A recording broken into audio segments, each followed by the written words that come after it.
Dobrý deň, vítam vás pri demonstračnom videu, v ktorom vám predstavím projekt do predmetu IVH.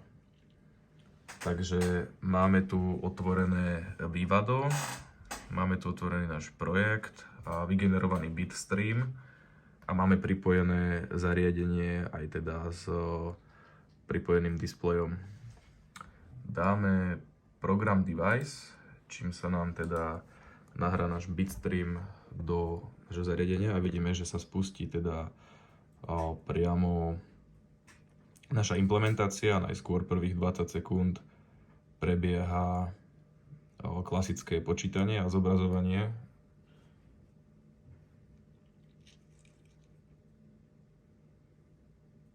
Ďalších 10 sekúnd prebieha inverzné zobrazovanie. Potom obrazok smajlika na 5 sekúnd a po 5 sekundách vidíme, že smajlik na nás mrkne najskôr jedným okom, potom druhým a celé sa to spustí odznova. Tak, ďakujem za pozornosť.